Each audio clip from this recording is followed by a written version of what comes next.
Et salut, bonsoir à tous. Donc, bienvenue sur la chaîne Bleu Blanc Red. Ce soir, j'ai un nouvel invité avec moi, mon jumeau capillaire, Joe, l'administrateur de la page Red Zagone. Et toujours un fidèle de l'émission, maintenant Phil également avec moi. Bonsoir les gars, ça va bien? Ouais, toi, Salut Alex. Alex. Salut. Salut Ça Jo. va, ça va. Bon, les gars, cette semaine, on va commencer par les choses qui fâchent, hein. On commencera par le débrief de United. Mais avant ça, j'ai une petite question quand même. Pas trop déçu, les gars. On aurait pu battre un record quand même hier, record qui datait de 1953. 5 défaites d'affilée. On l'a raté, celui-là. On s'en veut ou pas? Franchement, après, je pense que Philippe est mieux placé pour le dire parce que Philippe avait déjà 20 ans en 1953, donc il est plus à même pour discuter. Ouais, heureusement Bon, allez, qu'on n'a pas eu ce ça record-là. va direct. Bon. Non, sérieusement, on va commencer par United. Je vous cache pas que moi j'ai un souci avec ce match. Je l'ai pas revu. Et honnêtement, la première mi-temps était tellement horrible que mon cerveau a switch off et je me rappelle à peine de la première mi-temps. Pourtant, j'étais devant le match, mais catastrophe. J'en profite pour dire bonjour à Max qui est sur le chat. Salut, De votre côté, vous les gars, Salut je Maxou. vais laisser la parole à Joe, le petit nouveau, il aura la parole pour parler. T'en as pensé quoi du match de United, Joe? Tiens, d'entrée, tu me donnes pas la tâche facile. Est-ce que je dois me modérer?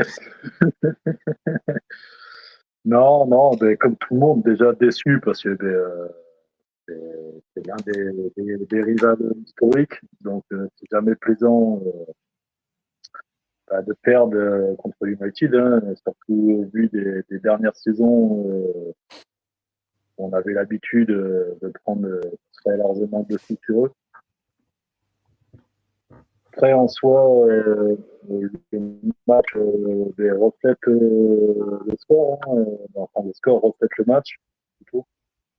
On n'a pas joué. C'est un peu le problème de ce début de saison, c'est qu'on dégage une nonchalance qui ne nous met pas dans de bonnes conditions pour débuter un match, en fait. Ouais, on a toujours un peu le même souci hein, de jeu. On tourne autour de la surface. On y reviendra un peu tout à l'heure sur le match de Francfort. J'ai noté 2-3 trucs, mais ouais, c'est vrai que c'est compliqué. On tourne autour de la surface, on n'est pas dangereux. On a un petit souci là-dessus. Toi, Phil, une petite analyse sur le match? Sur le match, très déçu du score, puisque je pensais que là, on allait quand même se remettre en selle, notamment devant United, notre ennemi juré et craché. United a joué le match parfait, c'est-à-dire que United est resté en ligne. On voyait bien les deux lignes défensives. Ils n'ont pas bougé, ils n'ont pas dérogé à la règle, ils ont bien été devant le but, à une trentaine, quarantaine de mètres. Et nous, on a buté, en sachant qu'on a une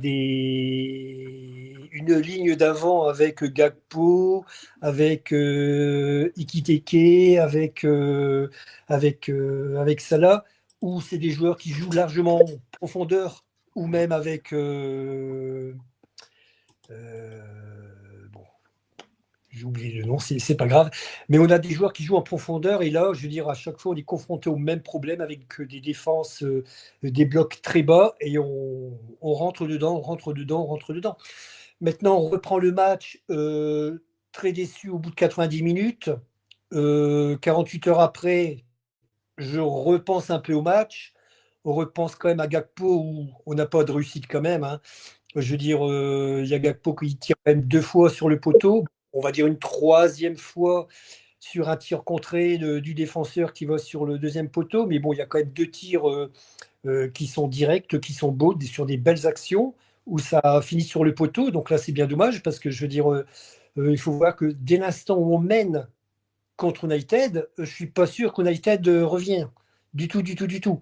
Donc là, malheureusement, je dirais, on a un match sans réussite. On perd contre United. Moi, ce qui m'a choqué à ce match-là, c'est notamment, je veux dire, la composition d'équipe.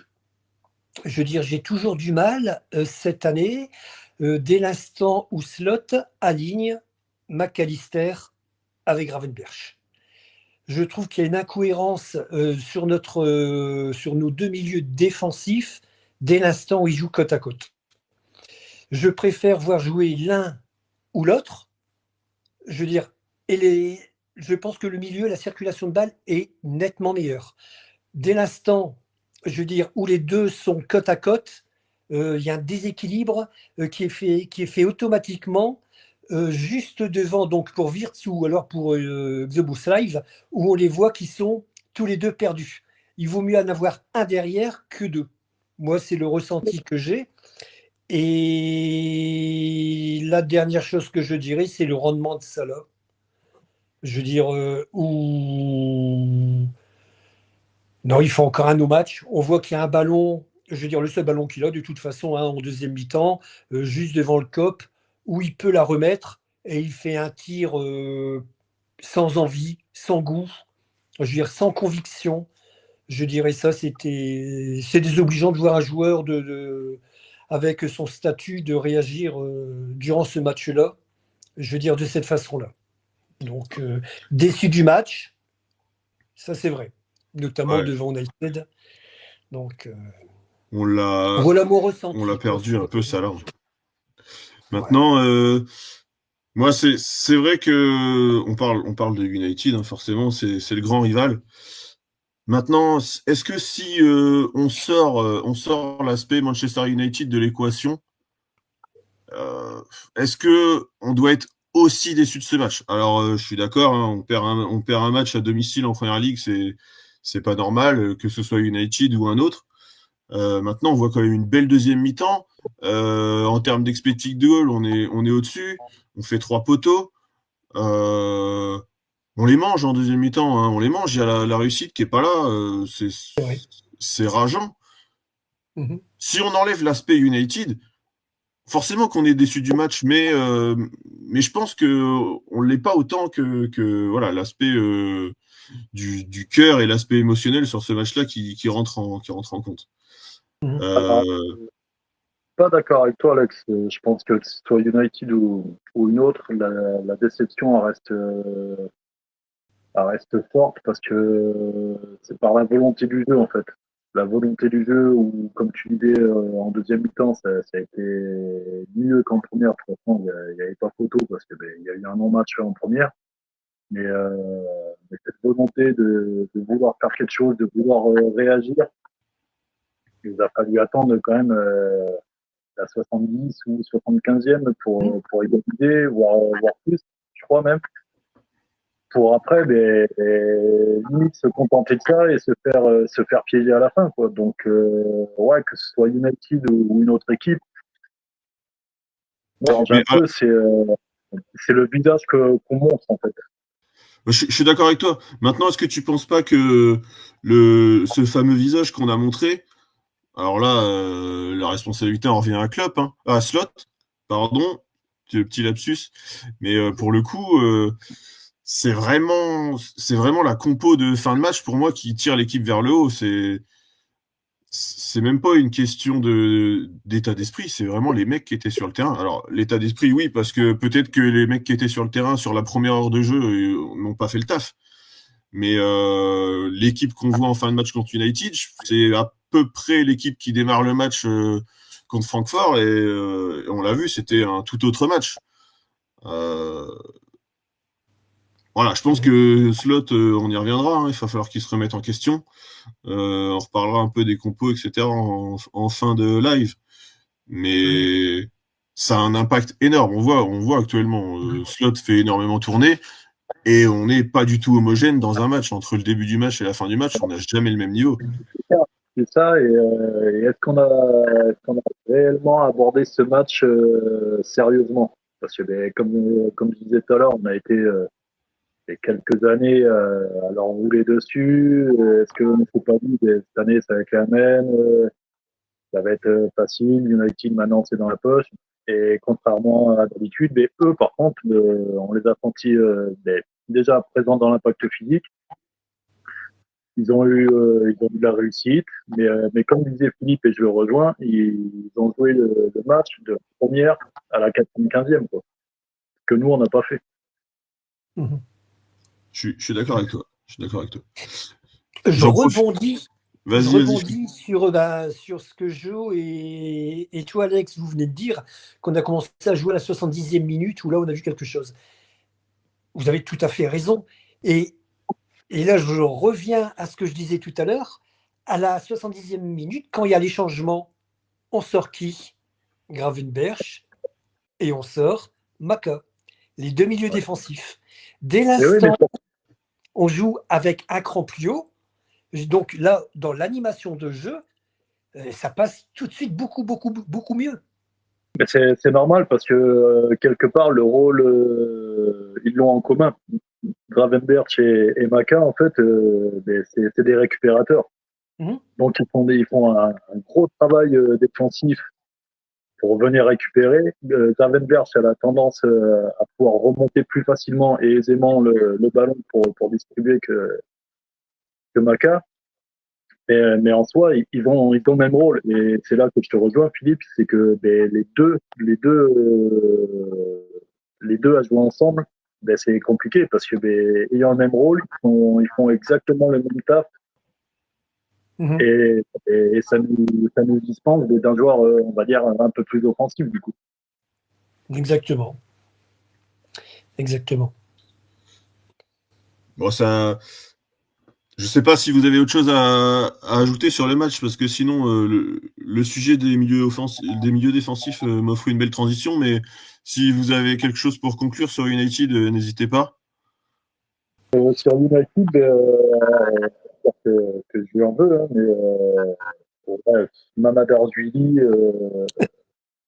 j'ai vraiment du mal. Il n'est pas rassurant du tout. Alors oui, il fait quelques arrêts sur certains matchs qu'il joue. Ok, il n'y a aucun souci, mais bon, faut oublier que c'est son rôle. Mais ouais, je trouve moyennement rassurant. Jeu au pied, relance à la main pour certains ballons. On voit que, alors, il a peut-être la pression. Et je remets pas ça en cause. Mais bon, je sais plus à qui je parlais de ça. Ouais, c'est valable autant pour les Bears, pour les Isaac, tout ça, et même d'autant plus pour eux, parce que il y a cette histoire de somme d'argent dépensée pour eux qui rentre en compte en plus. Mais les mecs, vous venez jouer à Liverpool, vous savez où vous mettez les pieds, donc vous savez que quelque part la pression, vous allez l'avoir. Mhm. Et c'est ça que j'aimerais voir un peu chez les joueurs, c'est surmonter ça, qu'il y ait des erreurs, ça arrive à tout le monde. Tout le monde est passible d'en faire. Pas un problème, mais par contre derrière, c'est se remettre au boulot et montrer qu'on en veut. Et c'est pas ce que je vois en fait. C'est pas l'impression que les mecs dégagent. C'est ce qui me dérange. Ouais. Ouais. J'en profite pour dire bonjour aussi à English et Seb, hein, qui sont avec nous sur le chat. Seb qui disait effectivement que pour lui la finition c'était pas ça, hein. C'était pas ça actuellement. Euh, bon, la finition, on l'a trouvé contre Francfort quand même. Ouais, ouais. Mais là, par contre, ouais, il y a eu ce sursaut d'orgueil qui a fait du bien, qui est arrivé au bon moment, avec un équipier qui avait à cœur de montrer qu'il n'était pas parti pour rien et qu'il a remarquablement fait voir. Je voulais juste revenir sur ce que vous disiez tout à l'heure sur ça là. Le problème avec Mo, c'est que on sait qu'il a toujours une passe de méforme, de doute. Ça, ça reste plus ou moins longtemps, mais c'est pas c'est pas ce qui m'inquiète. C'est pas ce qui m'inquiète, malgré que effectivement sur les actions hier soir, il aurait peut-être pu de dérouiller un petit peu au pied bloqué que Wirtz a en pouvant lui offrir un but, en espérant que ce soit que partie remise. Alors, tu vois, c'est un sujet, on en parlait avec Phil un petit peu tout à l'heure, en off, mais Salah, c'est marrant, ce joueur, il a besoin absolument de fonctionner à la confiance. Tu vois que quand il marchait sur la première ligue en début de saison dernière, il avait aucun problème à distribuer les ballons. Aucun problème. Il pouvait donner les ballons, même si le but était ouvert pour lui, il pouvait donner le ballon sans souci. Et là, tu vois, dès qu'il est en manque de confiance, il faut qu'il marque, il faut qu'il mette son but, sinon ça va pas le faire. Il va pas donner le ballon tant qu'il aura pas mis un but, deux buts pour se remettre un peu dedans. Et bon, c'est un problème, hein, c'est un problème. Je pense que c'est même pas par rapport au fait de ne pas marquer, c'est surtout que là, il voit que Ekitike, lui, de son côté, commence à marquer. Il doit être à 5 ou 6 buts, je crois. 6. Et si vous vous souvenez bien, il y avait eu des petites histoires avec Mané où il se tirait la bourre à celui qui allait marquer le plus de buts, machin. Et au final, ça finissait comme ça, où Salah ne faisait plus de passes à Mané, Mané ne faisait plus de passes à Salah. Et c'est clairement embêtant que ça recommence maintenant avec avec Isaac, avec Gakpo. Juste pour une histoire d'ego, je pense que je rejoins Alex. Voilà, il a plus rien à démontrer. On sait le talent qu'il a. Il pète des records chaque saison. J'espère que le staff, que l'entraîneur va réussir à trouver les mots pour lui dire que tout le club a entièrement confiance en lui, que les supporters ont confiance en lui et qu'il arrive vraiment à se lâcher et à être moins personnel pour certaines actions qui pourraient être décisives. Ouais, je suis d'accord avec toi. Après, bon, on a eu quand même une mise en route assez compliquée, hein. Même si on se met pas en difficulté, sur 20 minutes, on a la possession, mais les 20 premières minutes, on se dit quand même qu'on va retrouver le même style de match, hein, des ballons qui tournent autour de la surface, la possession, mais jamais vraiment de différence devant. Et eux, ils sortent une fois, ils nous mettent un but. Ça fait mal, hein, mentalement. Je me suis dit, bon, c'est bon, on est reparti pour un match galère et ça va être infernal. Ton point de vue, Phil, toi, t'avais confiance dans ce match ou tu le sentais pas trop? J'avais une crainte, pour être franc, je veux dire, dès l'instant où Liverpool perd 4 matchs d'affilée, je veux dire, chose assez rarissime, lorsque le 5e arrive, on ne sait pas dans quel état on est moralement surtout. La seule chose où j'étais content, c'est lorsque j'ai vu la composition d'équipe, où je me suis dit on joue sans, je veux dire, demi-défensif. Je me suis dit, tiens, donc là, on va revenir sur le système des 20 dernières minutes d'United. Donc, comme tu l'avais bien précisé, Alex, il y a une continuité d'United des 20 dernières minutes, que de la 70e à la 90e, on repart exactement sur le même schéma de jeu. Et là, on se dit, bon, là, ça va être plaisant. Oui, malheureusement, on se prend un but pratiquement d'entrée, où là, on se dit, aïe, aïe, aïe, la galère continue ou pas. Et en fin de compte, on voit que petit à petit, le jeu s'est vite remis, je dirais, dans un rouage, je dirais, d'habitude des 20 dernières minutes d'United, où là, on a commencé à aligner des occasions. En plus, on le voit avec le résultat final, ne serait-ce qu'avec les tirs cadrés, où, je sais pas, on doit atteindre un nombre de 12 à 14 tirs cadrés, quoi. Je veux dire, un chiffre, je dirais, tel que le Bayern de Munich est capable de faire cette saison. Donc là, c'est énorme. Et on a vu donc des joueurs courageux, on a vu donc un système de jeu qui n'est pas encore cohérent à mon goût, hein, mais on a vu des joueurs qui avaient envie de mouiller le maillot et de se dire, bon, allez, 4 défaites, ça suffit. Maintenant, on se réveille et on joue l'attaque. Le système de jeu, moi, je ne l'ai pas encore bien vu. Par contre, ce que j'ai vu, c'est qu'on a eu un Xobos Live hors norme, mais alors hors norme sur ce match-là. Il a, il a pu jouer défensif, il a pu alimenter, je dirais, les attaques du côté droit ou du côté gauche. On a vu un Wirtz qui tournait autour de lui. On a vu Hugo devant qui était dans son jardin, on va dire, avec ce joli but qu'il nous offre. On a vu un Gakpo qui était donc opérationnel malgré le bon match qu'il avait fait contre United. Je me suis dit bon, il va certainement le sortir ou même le mettre sur le banc.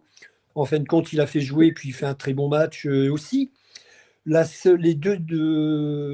déception pour moi, c'est exactement aussi celle d'United, c'est notre recrue suédoise, Isaac, qui a du mal, qui peine. Moi, je pense sincèrement que Slot devrait vraiment le laisser, je veux dire, en préparation encore. Il n'est pas prêt pour la Champions League, il n'est pas prêt pour la PL. Il ne faut pas oublier qu'il est arrivé aussi, je veux dire, lorsque le championnat avait commencé. Il n'a pas de préparation collective, il a fait une préparation individuelle en Espagne, dans son ancien club, à la Real de Sociedad, si mes souvenirs sont bons. Donc il s'est entraîné seul, je veux dire, pas dans le groupe. Donc dès l'instant où on rejoint un groupe qui a commencé déjà le championnat et qui a commencé peut-être, on avait déjà peut-être fait le match contre l'Atlético de Madrid, c'est difficile pour lui. C'est difficile pour lui. Donc il est en manque physiquement. Il a été touché pendant, je dirais, un bon mois, un mois et demi. Est-ce que je vais à Liverpool? Est-ce que j'y vais pas? Donc moralement, il a été touché aussi, ce joueur. Donc je pense qu'il faut prendre du temps avec lui, le laisser sur le banc, ouais, le laisser peut-être 15 jours, 3 semaines. C'est pas gênant. Je veux dire, on a des ressources suffisantes en attaque. Donc pour moi, il faut le laisser calmement au repos pour qu'il puisse arriver, je dirais, au mois de décembre en pleine forme. Moi, c'est mon souhait. Concernant le point Salah, son comportement m'a déçu. J'aime pas voir ce comportement, je veux dire, peu importe le joueur, peu importe l'équipe. Je veux dire, on voit que là, il se sent seul, il ne tourne pas bien. Joe l'a expliqué, tu l'as dit également. Dès l'instant où il ne tourne pas, je veux dire, c'est compliqué pour lui. Certes, bon, aujourd'hui, il arrive quand même à 33 ans. Il y a une belle hygiène de vie. Ça, on ne peut pas lui reprocher. Il a le physique. Mais à côté de lui, il y a les gamins de 20-22 ans, comme Ikitike, je veux dire, ah ouais, ça court, ça déboule. Tu montes en confiance et tu lui mets quelque part un peu la pression aussi. Exactement, c'est ce que tu disais, Jo. Je veux dire, indirectement, dans le club, ils lui mettent la pression. Et lui, ne se sentant pas, je dirais, capable peut-être de réagir aujourd'hui, peut-être que dans 3 semaines, ça ira beaucoup mieux pour lui. C'est pas simple. C'est pas simple. Et ça, c'est justement, je dirais, Slot. J'allais faire la même connerie que toi, Alex. C'est exactement Slot On est conditionné. qui doit gérer tout ça. Bah, ouais. Donc voilà mon ressenti et ben, qu'est-ce qu'elle fait du bien cette victoire 5-1, évidemment, évidemment. Ouais. Je vais reprendre un peu les commentaires des gars dans le chat pour qu'on leur réponde un peu. Donc Seb qui nous disait surtout effectivement le point noir quand même du match, c'est la blessure de Frimpong. C'est vrai que c'est dur, hein, on le voit pas, on n'arrive pas à le voir exprimer pleinement son potentiel. On le fait jouer pas mal en ailier droit, alors que je suis pas sûr que son objectif principal en venant à Liverpool, enfin en tout cas du point de vue des recruteurs, c'est de le faire jouer ailier droit, hein, sachant qu'il y a déjà Salah, potentiellement Chiesa qui peuvent jouer sur le poste.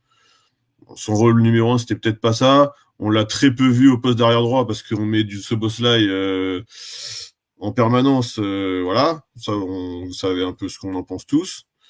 Et puis déjà 2 blessures depuis le début de saison, donc ouais, c'est décevant, c'est sûr. Moi, je reviens sur le commentaire donc de Seb. Il a raison. Je veux dire, pour moi, il joue quand même relativement peu et il est souvent blessé. Je veux dire, je pense quand même que dès l'instant où on fait un recrutement, on regarde si le gars est en pleine forme, s'il se blesse souvent, etc., etc. Et là, j'ai pas l'impression qu'il fait des gros matchs. Je parle d'intensité physique. Et malgré tout, il se blesse. Comme hier, il se blesse. Bon, il revient tranquillement. on pense pas vraiment qu'il est blessé, quoi. Et en fin de compte, malheureusement, c'est assez énigmatique, c'est vrai. Ouais, Ouais. ouais, ouais. Je pense que, en tant que supporter, on a un peu la peur et l'appréhension que le club ait fait un peu des bas de recrues, en fait. C'est, c'est dans le sens, on a eu les années précédentes le cas avec des Keita, et j'en passe, où le salaire partait tous les mois, que ça engendrait pas mal de choses, mais que les mecs étaient relativement souvent blessés. On les voyait très peu. Après, là, on va dire, on est encore dans ce début de saison où Belly aussi il sort d'un championnat totalement différent. Il découvre la première ligue.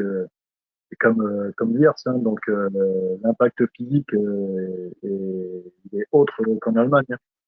Déjà, est-ce qu'il était vraiment prêt à ça c'est peut-être au niveau de la préparation d'avant-saison qu'on a dû travailler sur ça en amont, en fait, avec ces joueurs qui arrivent d'un championnat hors Angleterre, étranger ou peu importe, Ouais, et parce que ça semble être musculaire encore, hein. les mettre dans des conditions pour pouvoir arriver à pallier ça, en fait. Et voilà, on sait que comparé au championnat anglais, le championnat allemand est quand même est plus doux, c'est moins physique.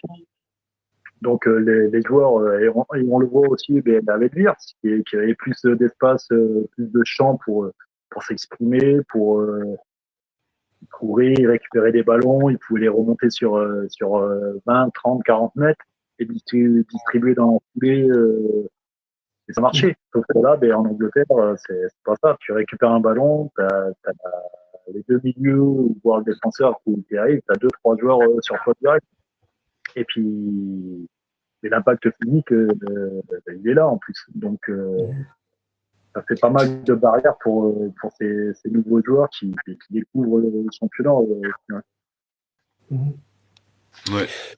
Je reviens sur ce que tu dis, Jo, tu as entièrement raison. Je veux dire, Liverpool joue en première ligue devant des équipes qui ont un bloc très très bas. Chaque match. Chaque match, chaque match. Hier, on rencontre une équipe allemande, je veux dire, qui n'a pas joué bloc bas, qui a Non, non. joué très haut. Pourquoi? Parce que je veux dire, toutes les équipes allemandes jouent comme ça, quoi. Ça joue beaucoup vers l'attaque, pas trop en défense. Donc, il n'y a pas de bloc bas en Allemagne. Et là, on l'a bien vu hier. Je veux dire, et là, dès l'instant où on joue contre une équipe qui n'a pas un bloc bas, bah, je dirais ça passe régulièrement. Et c'est pour ça que Wirtz, les années précédentes, bah, il y avait de l'espace, et tu l'as très bien dit, Jo. Il y avait tellement d'espace qu'il pouvait faire ce qu'il voulait avec le ballon, le donner dans de bonnes conditions. Là, il est confronté à un nouveau championnat, devant des blocs bas. Il y a toujours du monde devant lui. Et quand il y a du monde, ça rentre dans l'art, comme on dit, hein. Donc c'est vrai que c'est difficile pour les nouvelles recrues, c'est vrai. Ouais. Je continue, hein, je continue un petit peu avec le live. On a English qui nous parle de la fin de match, effectivement. Je sais pas si vous, de votre côté, vous l'avez remarqué, je pense que oui. Petite rentrée au vestiaire un peu houleuse entre Van Dijk et Szoboszlai, hein. Visiblement, il y a dû avoir quelques petits mots d'échangés. Bon, est-ce que on sait comment ça se passe, hein, sur un terrain, peut y avoir des mots sur le terrain parce qu'on a besoin de se dire les choses, mais dans le vestiaire, ça veut pas dire grand-chose. Pensez qu'il y a un petit souci de cohérence dans le groupe ou pour vous c'était sur l'instant Non, je pense que c'est sur l'instant, c'est en plein match, c'est des réactions à chaud. C'est se dire les choses en plein match, en étant à chaud, déjà c'est compliqué. Là, en plus, le fait que ce soit diffusé, télévisé et tout, donc les médias s'en donnent à cœur joie pour raconter des tortons. Ça y est, le torton brûle entre les joueurs de Liverpool, machin. Non, je crois pas que on a une cellule, assez forte à Liverpool pour pouvoir encadrer et résoudre ce genre de petits problèmes qui au final n'en est pas. Mhm. Je suis d'accord. Je suis d'accord. Surtout Ouais. entre deux joueurs qui sont des exemples hein, actuellement. Hein, enfin, Szoboszlai, par son niveau actuel, et Van Dijk qui reste, même si son niveau est pas toujours au top du top et que de temps en temps il a des petites baisses de niveau maintenant, son état d'esprit, je pense, et son rôle de capitaine, il le prend à cœur et il le fait plutôt bien. Ouais, il le tient bien son rôle. Mais après, voilà. Alors, j'adore Van Dijk, mais j'en attends un peu plus de lui dans l'encadrement, en fait. L'encadrement, c'est-à-dire prendre réellement et vraiment la défense sous son aile. Parce que, alors oui, on voit qu'il y a une erreur, il gueule, il réprimande, machin, mais il manque un truc derrière voilà, pour rebooster. Tu fais une connerie, c'est pas grave, enfin, voilà, ce genre de truc. Alors peut-être qu'on ne voit pas plus non plus à la télé, c'est pas possible. Mais c'est c'est le truc que j'ai remarqué depuis quelques matchs, ce manque d'encadrement parce que il y a l'arrivée de Carquez, de Frimpong. Bon, avec Konaté, il se connaît, mais je pense ouais, que nos deux latéraux sont un peu, je vais pas dire perdus, mais peut-être impressionnés aussi parce que quand tu joues avec Konaté et Van Dijk derrière, il y a de quoi être quand même impressionné autant par la grandeur que par leur façon de jouer. Et c'est compréhensible. Après, ouais, je pense que Van Dijk, et c'est clairement son rôle de les prendre sous son aile. Quoi. Ouais, c'est vrai, c'est vrai. On l'a senti peut-être un peu, pas forcément abattu, mais peut-être un peu moins concerné par moment. Bon, après, quand je vois sa réaction effectivement sur le but d'hier, on sent qu'il a quand même encore la rage et que Ouais. il est présent malgré tout. Effectivement, après sur Ouais, l'encadrement, à voir dans les matchs à venir si avec la confiance qui revient aussi, ça peut le rebooster. Euh, Moi, on a parlé quand même du rôle de numéro 6 hein, sur le match de United. Alors, pour le coup, hier, on n'avait aucun 6, donc il n'y avait Mhm. pas de conflit. On en parlait, on disait que ça risquait d'être un match compliqué. Au final, prestation XXL, hein, je pense que celui qui a peut-être joué le rôle de numéro 6, alors par intermittence, Szoboszlai Zobo. Mhm. et Jones par moment. Mhm. Bon, ce boss-là, on en a parlé de son match, hein, homme du match, il n'y a rien à dire, c'est même pas, voilà, il n'y a même pas besoin de débattre. Et Curtis Jones, de son côté, 122 passes réussies sur 127, 96% de passes réussies. Il fait il a encore un fait match incroyable. il a Énorme. fait une très belle rentrée et il a amené le jeu devant. Il a amené le Mhm. jeu vers l'avant. Il a été là en percussion. Mhm. Euh, et autant même niveau défensif, où à un moment il récupère le ballon sur le côté gauche, il me semble, il le remonte sur le côté sur 1-2. Il se fait toucher au milieu de terrain qui stoppe l'action, pardon. Et s'il ne se fait pas attraper, je pense que ça partait pour une belle occasion de but. Donc, L'avant- L'avantage de jouer, je dirais, 106 avec, attention, avec des joueurs comme Xoboslav ou alors Jones, c'est qu'on a une touche de technicité en plus.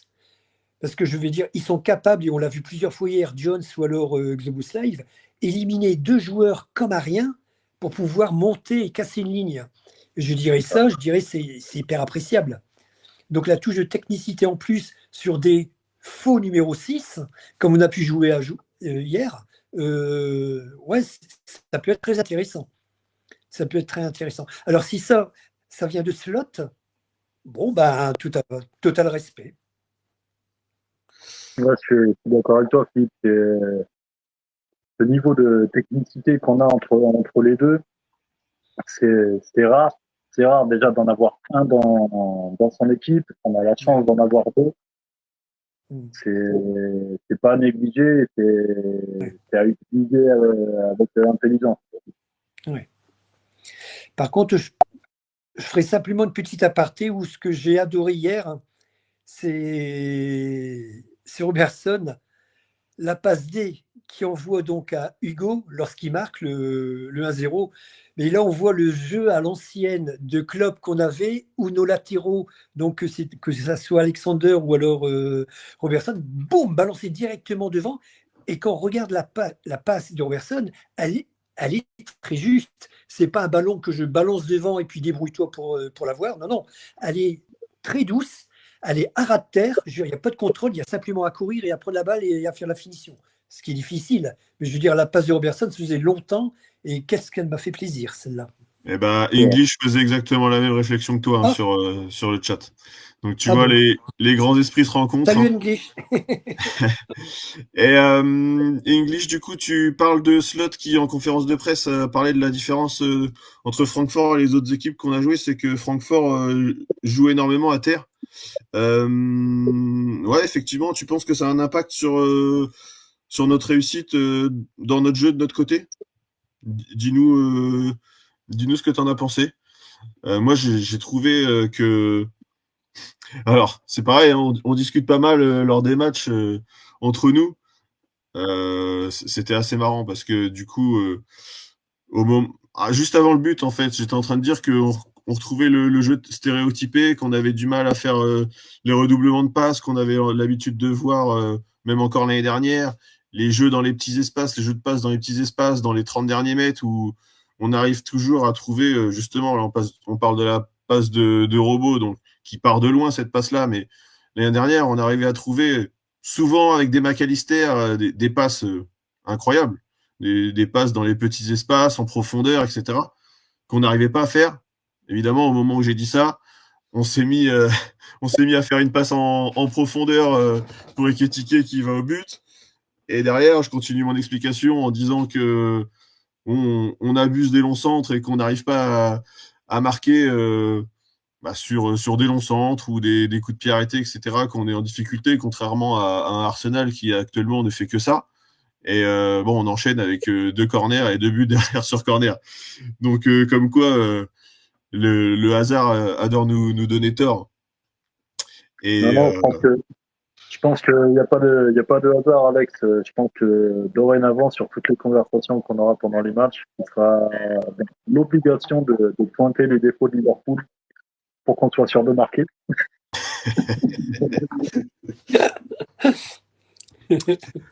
oui, donc du coup, effectivement, English disait que oui, le jeu à terre, c'est plus intéressant pour qu'on soit efficace, nous, de notre côté, au pressing. Encore faut-il faire le pressing, parce que ces derniers temps, on n'était pas forcément là au pressing. Et au début de match, je notais quand même que le pressing était assez aléatoire. On n'était pas tous sur le même niveau de pressing. Et c'était un peu compliqué. C'est peut-être ça qui a été mieux dans la suite du match. Je sais pas si... Alors pour en revenir aussi à Curtis Jones, je tiens à noter que depuis l'apparition du grand site de stats Opta, c'est un record de nombre de passes pour un joueur de Liverpool en Ligue des Champions, pour Curtis Jones. Donc très belle performance de sa part. Voilà. Pas étonné. Ouais. Ouais, hein, il est efficace. Hein. C'était déjà un des joueurs les plus efficaces contre Galatasaray, si je dis pas de bêtises, avec énormément de fautes subies, énormément de passes réussies. Et je trouve que voilà, il mérite sa place et la prestation qu'on fait hier, et il y est pas pour rien. Je te rejoins. Alors, messieurs, petite question entre nous et sur le chat, vous allez nous dire ce que vous en pensez aussi. Ce match contre Francfort, pour vous, est-ce que c'était le déclic dont on avait besoin, ou est-ce que vous attendez de voir ce week-end contre Brentford si on confirme, si on est dans la même dynamique? Je vais peut-être prendre la Vous parole. bousculez pas. Vas-y. Alors, pour moi, le déclic, non. C'est un grand non. Pour moi, c'était simplement, je dirais, il fallait une remise en place. Il fallait qu'on remette un peu les choses en place. Donc, il fallait se remettre un peu l'ordre dans les idées, de dire, allez, on rejoue au football, on sait jouer au football, on a des très très bons joueurs, on sait faire la circulation de balles, on sait marquer. Il faut simplement se remettre à ce qu'on sait faire. Et hier, c'est ce qu'on a fait. Donc pour moi, le déclic, non, mais c'était simplement une remise en place pour dire, voilà, on n'a pas oublié notre football, on sait jouer. Et là, je pense que ça doit être un renouveau, un relancement, un recommencement, je veux dire, pour le match de Brentford. C'est comme ça que je le vois. Ouais, je suis d'accord avec toi. Il faut pas oublier, alors une petite info, hein, si vous êtes passé à côté, quand même, que Francfort est la plus mauvaise défense des 5 grands championnats. Donc Ouais, mais on a ça, mis il 5 buts, faut c'est pas le bien. dire. Non, mais bon, c'est très bien pour se remettre en confiance. Maintenant, on s'est remis en confiance. On a vu de quoi on était capable. Je pense qu'il faut continuer d'appuyer sur l'accélérateur en première ligue. Ce sera un autre niveau, mais on sait qu'on est capable de le faire. Joe, t'en penses quoi, toi? Moi, T'attends le match moi, de samedi? je suis clairement du même avis que Philippe. Hein. Là, le match de Francfort a fait du bien, mais pour moi, c'est juste une remise en confiance en fait. J'attends Ouais. vraiment une confirmation dès ce week-end contre Brentford et les matchs qui vont suivre surtout. On va arriver début novembre. Le Boxing Day, on va le voir arriver à Pampa et il va plus falloir perdre des points inutilement si on veut rester dans le course. Ouais. Mhm. Ouais, sur le chat, ils sont d'accord, hein. Effectivement, on attend de voir le match de samedi. Donc, on jouera samedi à 21h. Et surtout, alors du coup, on va ouvrir un autre sujet. On va enchaîner rapidement. Euh, Seb nous dit qu'il attend la formation qui va être le 11 de départ contre Brentford. Ouais. Effectivement, je pense que tout va se jouer là-dessus, hein. On était quand même, on n'en a pas parlé sur le match de Francfort, mais je pense qu'on était tous à peu près du même avis quand on a vu la compo contre Francfort. Voilà, il y avait du changement. Sur le terrain, on avait les joueurs en forme du moment. Et bon, ça a payé direct. Donc, est-ce que vous espérez un même 11 contre Brentford, on garde les mêmes et on recommence? Ou vous espérez quelques modifications? Par exemple, Phil, tu Moi, nous as parlé de Isaac en repos encore. Euh, Vas-y, Joe, tu voulais commencer? Vas-y. ouais, je ferais juste une petite modification. Je garderais le même 11, mais je pense que je mettrais Jones d'entrée. Vu qu'il est quand même sur une bonne dynamique et qui, au niveau de la Mhm. Ben, perfectibilité, comme on disait Jo- tout à l'heure avec Philippe. Jones était titulaire hein, contre là hier. Ouais. Non, Il jouait dans il rentre Non, en compte. non. Non, non, il était titulaire. Jones, Zobo et Wirtz titulaires hier. Autant pour moi. Bon, on garde le même alors. On Mhm. garde le même. Ok. Ouais. Qu'est-ce que de ton côté, toi, Phil, je sais que tu nous enlèves ta saucisse suédoise, comme t'aimes bien l'appeler. Ouais, moi je pense que bon, Isaac, il faut le mettre au repos là, tranquillement, et puis bien s'occuper de lui. Je veux dire au niveau mental et puis au niveau conditions. Repartir sur le même 11, moi ouais, je suis pour ça. Donc en enlevant, je dirais, Isaac et en mettant Chiesa, je veux dire, on voit le courageux petit joueur que c'est, qui est toujours là à courir, à faire les 100 pas et à vouloir vraiment se battre et jouer pour Liverpool. Il est temps d'être compensé quand on pense quand même, et on ne l'oublie pas, hein, que Slot ne l'avait pas sélectionné pour la Champions League, qu'il avait mis de côté. Je veux dire qu'il avait même mis de côté à la préparation d'avant-saison. Je pense qu'il est temps quand même d'ouvrir les yeux et de se dire que bon, il y a quelqu'un qui est là, qui a envie de mouiller le maillot, et à Liverpool, ce qu'on aime, c'est qu'on mouille le maillot. Je veux dire, donc je pense que je mettrai Chiesa d'entrée à la place d'Isaac. Autrement, pour le reste, je ne change rien. Ouais, on a Max qui est d'accord avec toi. Et bon, je suis assez d'accord avec toi. Maintenant, Mhm. à voir ce qu'on fera de Gravenberch quand il sera revenu à 100%. Mhm. Mais actuellement, les trois qui sont au milieu de terrain, moi, ça me plaît. Donc, il va y Ouais. avoir une rude bataille au milieu de terrain pour. Ils sont 5 pour 3 postes, 6 Parce- si on compte Endo. Ça va être dur. Petite question, il est blessé pour un moment, Gravenberch, ou pas? Non, je crois que potentiellement il peut jouer samedi, hein. Je veux pas dire de bêtises, mais si vous avez l'info dans le chat, dites-nous. Je crois, pour moi, il serait potentiellement apte pour samedi. Donc, Apparemment, c'était quoi? C'était une douleur aux adducteurs ou un truc comme ça, il me semblait. ouais, et puis il me semble que euh, ouais, c'était par précaution, hein, normalement qu'il était pas là, si je dis pas de bêtises, donc Mhm. on verra. English lui préférait que Chiesa joue pendant 1 heure et Isaac sur la fin de match. Oui, Isaac, je pense qu'il lui faudra Ouais. quand même un temps de jeu pour. Enfin, de toute façon, il faut qu'il reprenne le rythme, donc il lui faut du temps de jeu, ça c'est sûr. Mhm. Ouais. Voilà, petite question pour finir, on va dire, parce que voilà, donc on joue Brentford samedi, on se revoit pas avant jeudi de la semaine prochaine, et entre deux, il y en aura eu un autre un autre match avec nos ennemis favoris depuis le début de saison, Palace. Ça va être dur, hein, ce sera de la coupe, donc voilà. Mais votre état d'esprit sur ce match, faut qu'on le joue à fond, faut qu'on se venge de ce qu'ils nous ont fait subir depuis le début de saison, ou alors on va faire un match de coupe comme on a l'habitude, faire tourner, tout en cherchant à gagner, mais voilà, sans mettre la grosse artillerie. Mhm. Moi, je pense.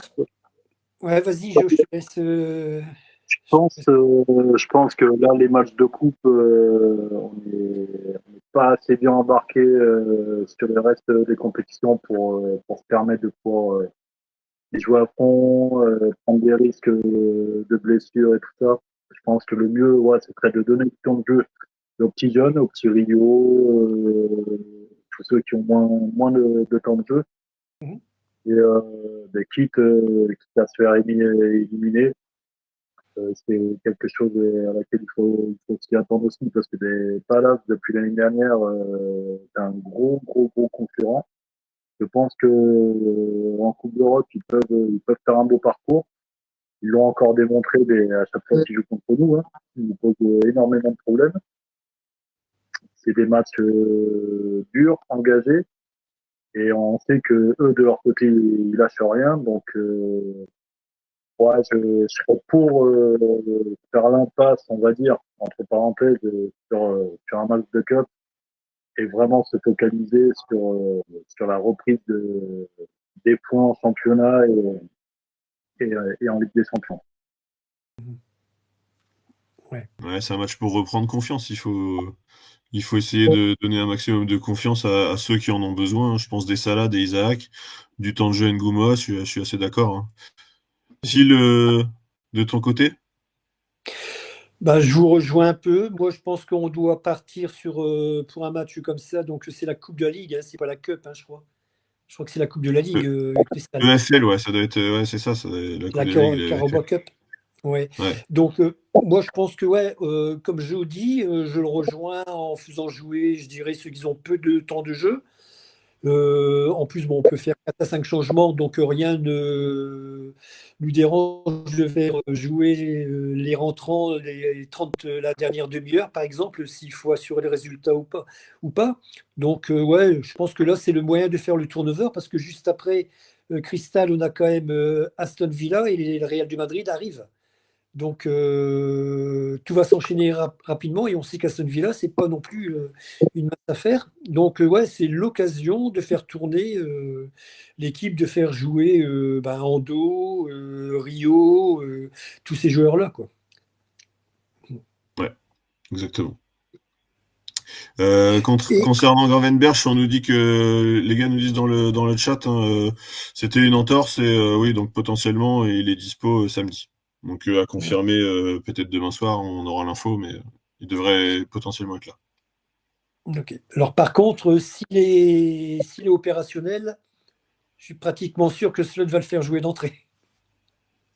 Je pense aussi. On verra. Après, ça m'embête de casser un 11 qui a été aussi performant hier, mais bon, la Mhm. décision revient au coach, hein. Exactement. Exactement. Messieurs, un dernier mot pour conclure? Bah, simplement, je dirais que la victoire d'hier et la belle victoire, je dirais, en Allemagne, nous fait du bien et nous ravive pour les prochaines échéances. Donc, le match m'a bien plu et c'est de bon augure pour les prochains matchs. Yes.